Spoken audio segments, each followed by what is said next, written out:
Welcome back, Rosebuds, to Volume 11 of Ghost Tales to Tell in the Dark. Today we have 7 stories for you.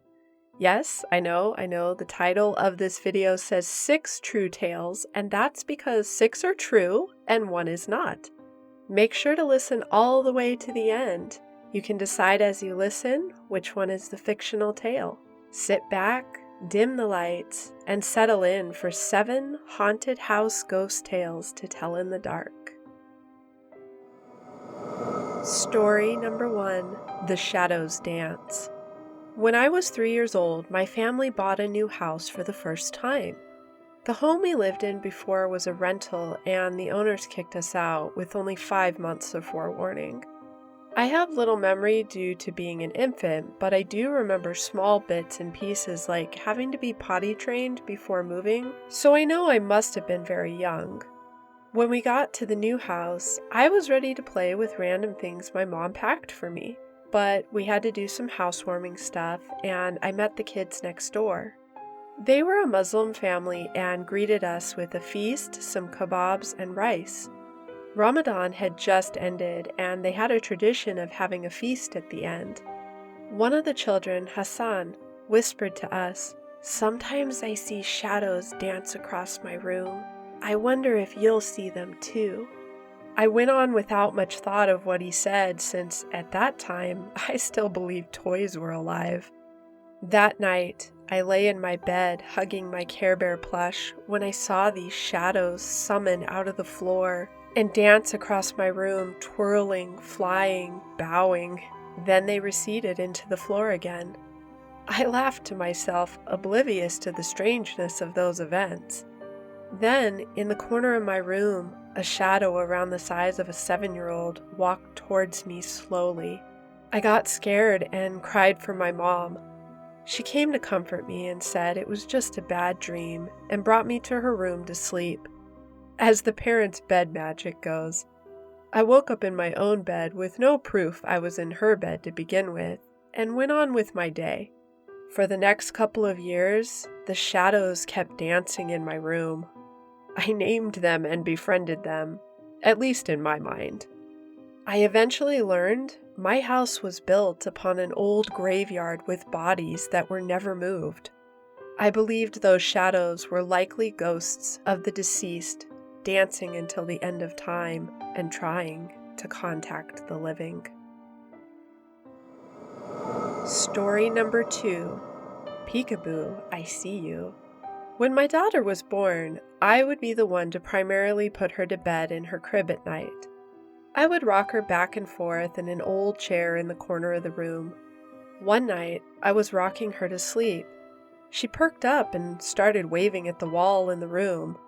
It was weird, but children do weird things, so I brushed it off. She would do weird things like this every other night. However, the creepiest moment was one night when she was sleeping in our bed.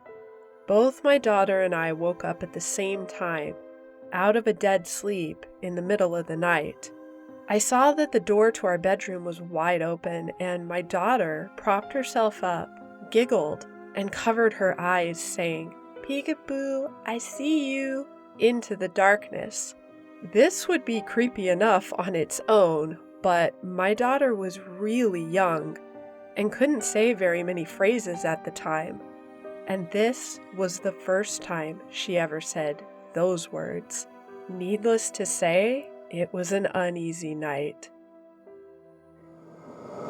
Story number 3, The Little Hotel Ghost.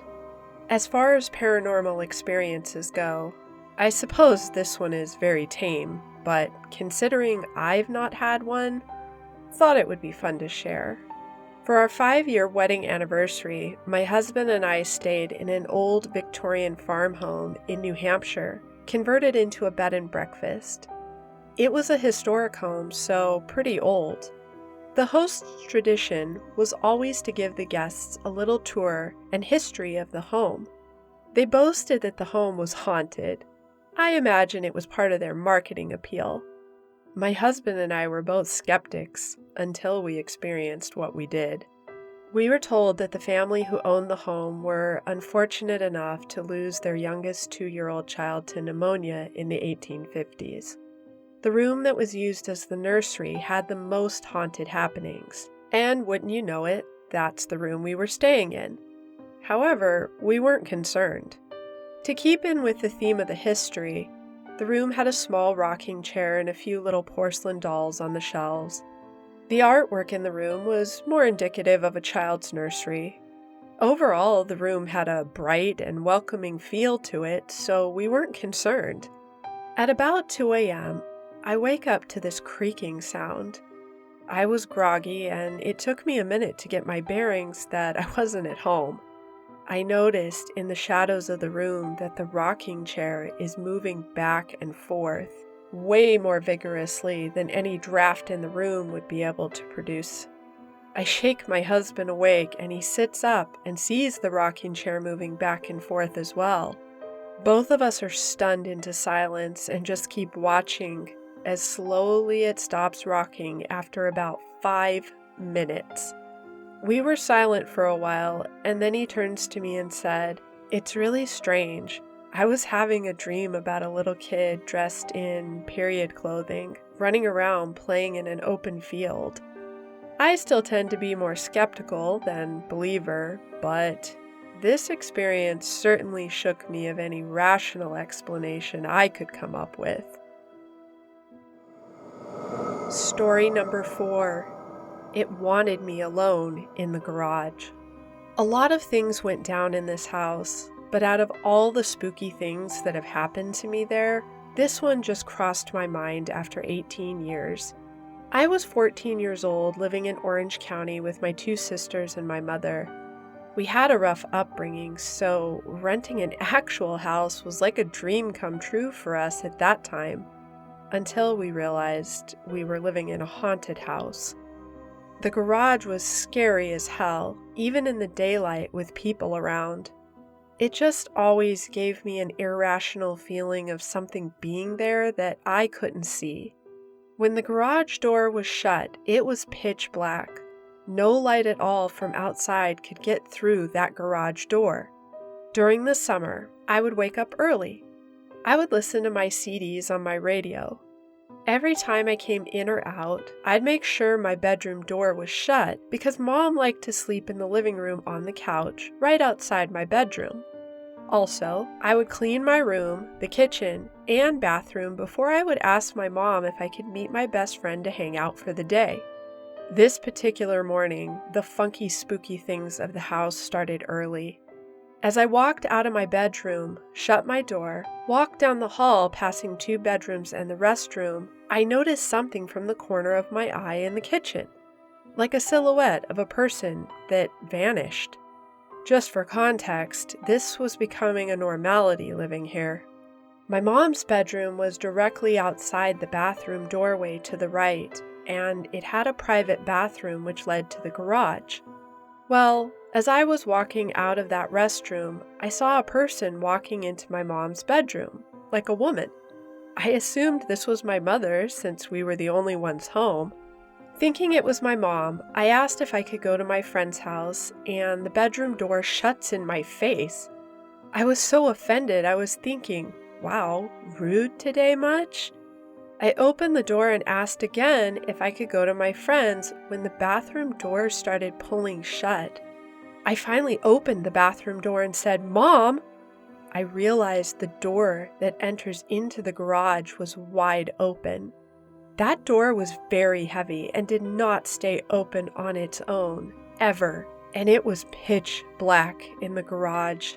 In that moment, I knew it wasn't my mom, so I ran out, shut her bedroom door behind me, started towards my bedroom, when I noticed my bedroom door was wide open. I was standing in my room confused and realized my radio was now off. I tried turning it back on multiple times and saw it was actually unplugged. I went to the living room to wake my mom up and ask if she had been in my room and unplugged my radio. She said she didn't ever go into my room or touch my radio that morning because she was still sleeping. I don't even know why I had to ask if she went into the garage through her bedroom for clarification, but needless to say, it wasn't her either. Mom was freaked out and asked me to please not leave her there alone, but I did. I feel bad about not staying. Anyways, that night, I didn't want to come back home. I know whatever it was lurking around our house wanted me to go into that garage alone. Story number 5, my neighbor's house. This story I'm about to tell is the first spooky experience I remember as a child. I don't remember how old I was, probably no older than 12. My younger sister and I were friends with our neighbor's granddaughter, who was often at her grandparents' house while her mom worked. We'd take turns going to each other's houses. The girl we played with, I'll call her Jay, had pretty much free reign over the house while her grandma, who was a nurse, slept during the day. We weren't allowed upstairs, though. This house was like my parents'. Jay's grandparents were the first owners. They were good Christian people, but Jay had a rough childhood and was a pathological liar. We had a lot of drama between the three of us. One day while Grandma was sleeping, we decided to sneak upstairs. There were at least 3 bedrooms, beautifully decorated with antique furniture and decor. We decided to each pick a room and pretend it was our own to play house. We even had some baby dolls to add to our fun. After a while, I began to feel uncomfortable, and it was like I was being watched. I met back up with Jay and my sister and told them I didn't feel right being up there. My sister felt the same way. Jay then told us that when she was younger, she'd hear voices from upstairs. It was hard to know when she was telling the truth, though. Regardless of whether she was lying, all 3 of us felt freaked out upstairs. I couldn't really understand why. It wasn't just that we weren't supposed to be up there either. We decided to go downstairs and never played upstairs again. Every now and then, I'd look up at the top level of their house from my house window and get this awful feeling of irrational dread. Story number 6, Lord of the Flies? To preface this story, in 2007, my best friend and I bought a 60-something acre farm in British Columbia, Canada. There are 2 homes situated about a football field apart. Both homes have had many paranormal things happen in them. Both homes are over 100 years old. The house I chose when we bought the farm was actually an old converted barn that had been turned into a house. I had many paranormal experiences while living there, and this one might be one of the more innocuous ones, as it wasn't even the most scary, but very unsettling. In 2007, when we bought the farm, it was just the 2 of us girls. As the years progressed, though, each of us ladies would find the men we would one day marry, and since we loved our farm in the mountains, we each moved our men in with us. This story happened first to my husband John, but I witnessed the aftermath. It was on a week that I had gone out of town for a few days. My husband called me and said there was a tornado warning. We lived in a river valley, and this was the second tornado that we had experienced. They would develop over the lake and make their way down the ravine of the valley we lived in. A few hours passed, and my husband sent me a text and video. The video and pictures he sent me were something out of a horror movie, and I mean that absolutely literally. It was like a scene straight out of the Amityville horror movie. It was a video of our bedroom, just our bedroom, and every single surface was covered in flies. How many? I don't really know. They filled the room, and when I got home the next day and had to help clean all the dead carcasses of the flies, it felt like tens of thousands. They were so thick, the hum and buzz was nauseating. Now, I really want to think that this was a natural occurrence. Maybe it had something to do with the tornado. Except, I already had a lot of paranormal and supernatural encounters in that home, so it was hard to accept the explanation. So, short of the Amityville horror story, has anyone ever heard of tens of thousands of flies all converging in one location in a home? Story number 7. Haunted military housing. I lived in military housing in upstate New York. We had a number of paranormal events occur, but one scared the out of me. My wife and I were both asleep one night, and were awakened by boots walking down our hallway. They walked past my bedroom. I heard my bathroom door open. The person walks into my bathroom, and then the steps fall silent. Now, my bathroom and bedroom were at the end of my hallway, and due to some shoddy construction, the door from the bathroom opened towards my bedroom, and the bedroom door opened towards the bathroom. Every night we had to shut the bathroom door just so we could use our bedroom door. Anyways, I slowly got up and opened my bedroom door, only to have it hit the bathroom door because it was cracked open about 6 inches. I was able to push the bathroom door out of the way. No one was in the house. For context, it's interesting to note that my wife and I both believed the haunting was the ghost hazing me for being the new soldier around. It messed with me dozens of times, and sometimes the hauntings were plain comical. It liked to fuck with my thermostat a lot. In the middle of summer, my heat would kick on, and my thermostat would be moved to 90. I would get up and change it, sit down, and the heat would immediately come back on. I'd go check thermostat and it would be moved back to 90. Now, maybe you're thinking, oh, just a faulty thermostat, right? Wrong. The thermostat was a little dated and had a physical nub that needed to be moved and required a decent amount of pressure to turn it. I went on deployment and my wife was never haunted, and when I returned home from war, it never bothered us again. Some of the hauntings felt lighthearted, and few were creepy. We had a number of times that cabinets would open and close, and sometimes we'd hear the sound of our dishes breaking or hitting each other, but never had any broken dishes. One of the rooms, however, in our house did put out bad vibes. I would walk into the room and just feel uncomfortable. My wife experienced it as well. Strangely, when I returned from deployment, I never felt those vibes again. Well, Rosebuds, have you guessed which story was the fake?